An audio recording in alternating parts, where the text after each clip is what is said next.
strong with a win over Vanderbilt. We'll have the highlights. We'll also meet two new coaches at Michigan who are not strangers to Michigan.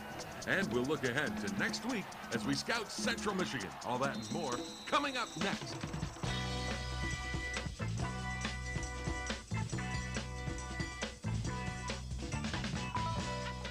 Michigan Replay with Lloyd Carr is brought to you in part by Diet Mountain Dew. How Dew does diet.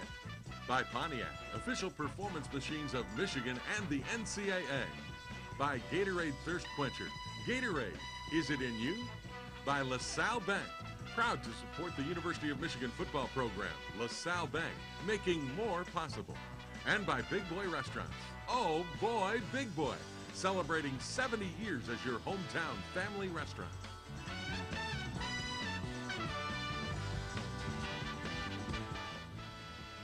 Hello, everybody, and welcome to Michigan Replay. The Wolverines opened the 2006 season with a victory over Vanderbilt at home, 27-7. Congratulations, Coach. Well done. Well, it's good to get out of the gate on a good note, Jim. The thing about the game, and correct me if I'm wrong, I think Vanderbilt may have been underestimated by some out there. I thought defensively, they're a pretty scrappy little team. Well, they're well coached. They're a team that defensively doesn't want to give you a big play and force you to execute. And one of the issues we had in this game was we didn't do some of the things we're capable of doing, but there's a lot of very, very good things, positive things come out of this game.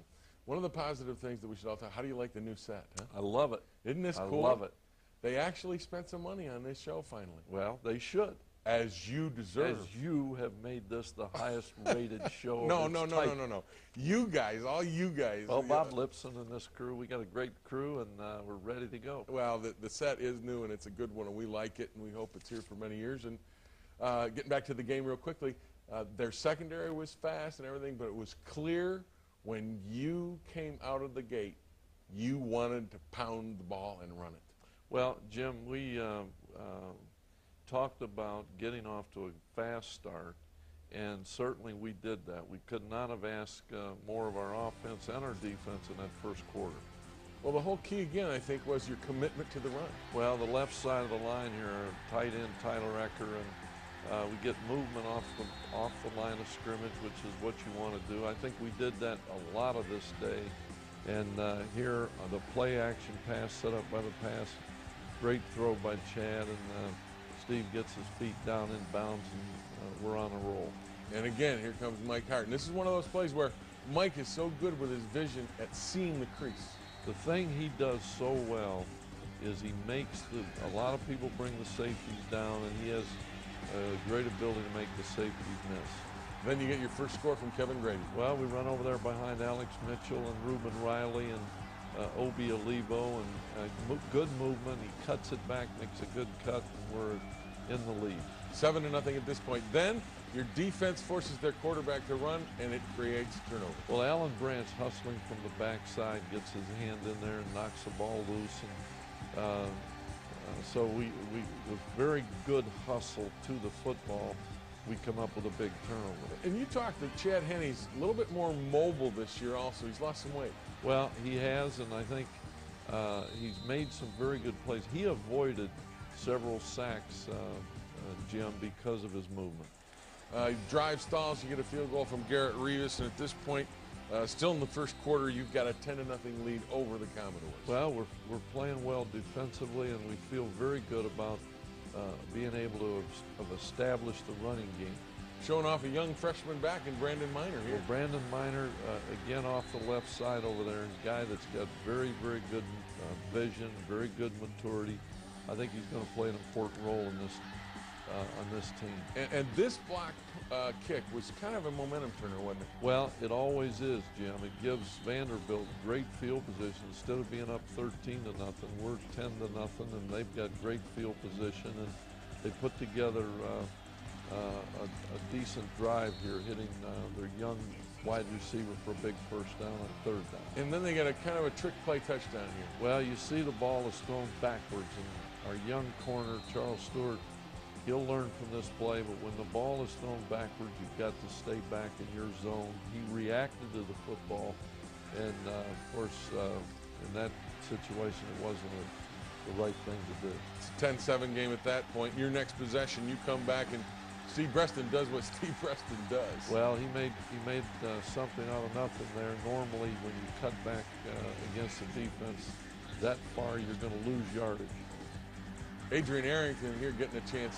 Good running there. I was very excited at this play because I think Adrian had a miserable experience a year ago, missing the season with an injury, but he made a very good run there, and he's going to get better as the season goes on. Here, we give up a sack, and fortunately, Garrett Rivas hits his longest field goal of his career. We get good protection, and coming off that block earlier, that gave us a big lift.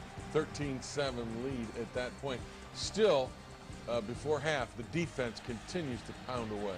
Well, Rondell Biggs, who had such a wonderful junior year up until the Michigan State game where he got hurt and was never quite the same the rest of the year, had some big plays there. And of course, I think Lamar got off to a great start. Made a lot of big plays. He made life miserable for that quarterback. At halftime, you got the 13-7 lead. Talk to me about going in at half. Was there any concern on your part that you had wasted some opportunities there to maybe put the game away? Well, I think, we were dominating the game from the standpoint we had established a good running game. We were playing excellent defense, and yet we'd had a blocked kick. We'd had a couple of penalties. We turned the football over. So weren't a happy we weren't very camper. happy. No. You were going to the locker room a little bit steamy. Well, we had guys that are very, very good football players that made mistakes, and seemed like it was one after another. We stopped ourselves, Jim, and all we had to do was go in there and settle down and come out and play like we're capable. Well, in the second half, the Wolverines did get it done. We'll be back. We'll have those highlights. But first, we hear from Alex Mitchell saying it's all about a ground attack. We came out with mentality to run the ball. That's what we did. We ran the ball. That's what we've been practicing for all summer, all spring.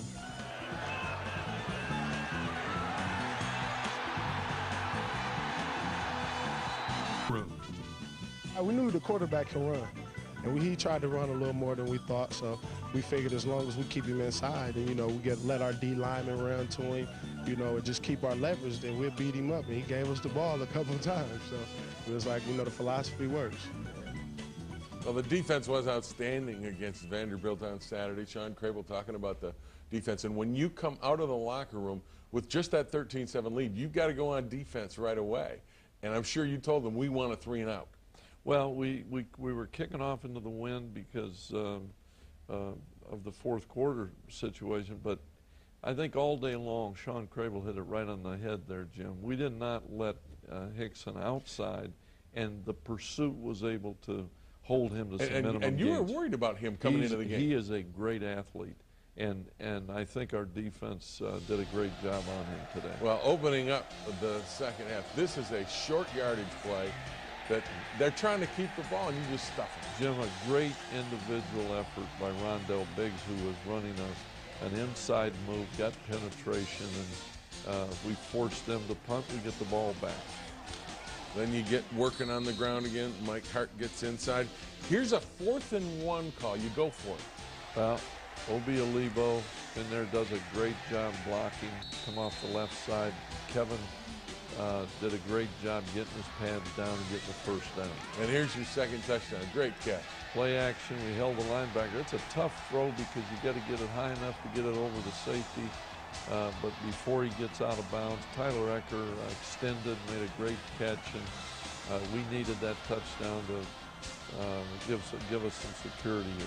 20-7 at the end of the third quarter. Here you go into the fourth. The defense continues to play strong. Well, a wonderful penetration there by Lamar Woodley, and Rondell makes another play.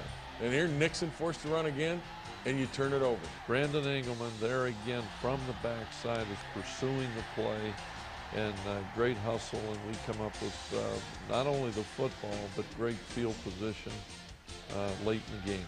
And to put it away, you go to Mario Manningham, who makes a couple of great plays. Well, Jim, we missed a couple of plays that would have been big plays early in the game. It was great. Chad threw a great strike there, and he came right back here and hits Mario for a touchdown. And that's the way you want to end the game, because we had some stretches in there where we didn't execute like we'd like to. 27-7 at this point, and then the defense appropriately puts it away. Great play by Leon Hall here. Again, you let that quarterback outside. Leon was on the ground. He got up off the ground, hustled, maintained leverage, made a big play. So they're talking about leverage on the football. They did a great job. Go back a little bit earlier. The 4th and 1 play down close. Was there any hesitation on your part to maybe kick the field goal, or did you felt that we were close enough? You had to pound that in there. You needed more breathing room. Well, we were into the wind, but I never hesitated because I felt like we needed to score a touchdown. We'd been running the ball effectively, and our line did a great job. But that was a big play in the game.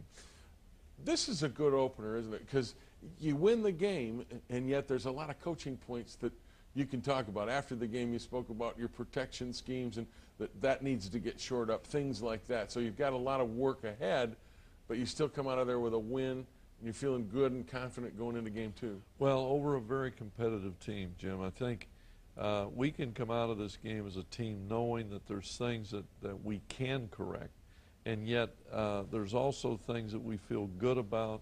But the truth is that you got to get better every week, and certainly we can go into this week knowing that there's a lot of things to work on. I think attitudinally, that's a good position to be in. If there was one area of the game I think they had to be really pleased with it, I think the defensive front truly controlled the offensive front of Vanderbilt. They were dominant. Well, there's no question that you know, that's one of the strengths of our team. I was extremely happy the way they played, and we've got good depth. We rotated a lot of guys in there. Tim Jamison will be back this week, so we had a lot of guys get some experience, and we did have some great play up front. 27-7, the final. Michigan beats Vanderbilt in their opener. When we come back, we'll move on and meet a couple of new coaches who actually know a lot about the Wolverines. But first, we hear from Lamar Woodley. He talks about playing together as a team makes it a whole lot easier on the defense. All 11 guys on the defense doing their job. I mean, then it's hard to do things. When everybody's out there communicating, it's hard for offense to get going.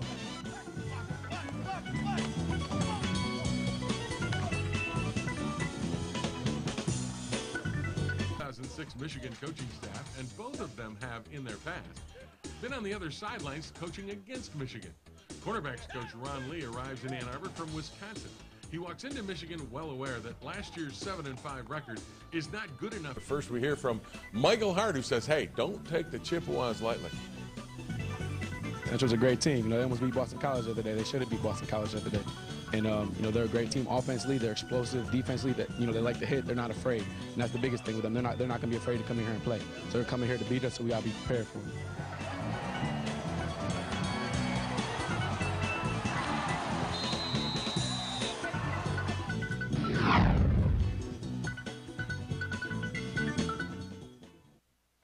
Elro Steel take you inside the locker room.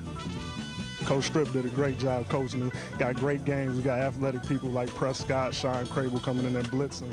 Great packages, you know, so we out here. We gonna get it done.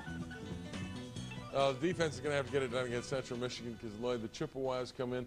They gave Boston College a pretty good run the other night, and they run the spread offense. Well, Jim, they're a potent offensive football team. Brian Kelly has won at least 2 national championships at Grand Valley State, and has a good, talented football team to work with. 31-24, they lost to Boston College last Thursday night. They gave Boston College a good run. Lefever's their quarterback, and really he can get the job done. And Ontario Sneed is their running back, who you like a lot, and you think this guy can play. Well, he gained 1,000 yards a year ago, and I think Lefever has shown excellent mobility, and that makes a real difference in this offense. So along with Damian Linson, their wide receiver, they can spread you out, make a lot of good things happen. One of the things that, you know, sometimes you see problems with MAC teams is on their defensive side of the ball, but they've got big-time defensive end in Daniel Bazine. Jim, great football player. He's going to play on Sundays. He is one of those guys that has developed into a great player. He's going to get high consideration for the Mid-American Conference Player of the Year award. Red Keith is their outstanding linebacker inside, and Ike Brown also gives them two linebackers who can really make plays. Rod Keith had 15 tackles against BC on Thursday night. So, yeah, this is a football team that will come excited to play, and we got to be ready. We got to get better. We got to worry about us and do the things that we need to do to improve. When you say you got to get better and you worry about you, I understand that's true. The other thing is when you look at a team like a Central Michigan coming in, do you think they gain some confidence playing a BC, a Big East school, and actually, making a move with them? Do you think they gain confidence coming in after a game like that? I don't think there's any doubt because, Jim, they know and they believe they should have won that game or at least sent it into overtime because they dropped the ball down inside the 10-yard line. They had some opportunities. So there's no question they'll come out of there feeling very, very good about themselves. And, I think we're all in the same position who have won their opener. You know that you've got to get better. You're going to have made some mistakes, but you can go in with some confidence because you won. From your perspective now, talking about the Michigan team that you've got to improve, what area do you look at this week as an area in practice that you're going to focus? Well, we're going to focus on trying to cut out the penalties because that is one of the most disturbing things in that game. We had some penalties we just should not have. And we've got to improve our pass protection. There's no way that we can have people running through into the backfield unmolested. But you will still commit try to run to the ball. The run. Well, I know you will, or you will have me to I'm contend with. I'm glad you and Bo were happy. And, we were happy. But I'm happy too. Like this, when you put up over 200 yards on the ground, that's acceptable. Well, absolutely. And so we can feel good about that part of it. Now we've got to hit some passes and do the things that we're capable of doing. Guys that have the ability to make those plays, we got to make them. And down the road, we're going to talk about some of the rule changes, including the timing situation. That's going to be an interesting topic. But for now, that's it. Make sure you join us next week on Michigan Replay when we get the Central Michigan Chippewas. Same time, same place, right here on Michigan Replay.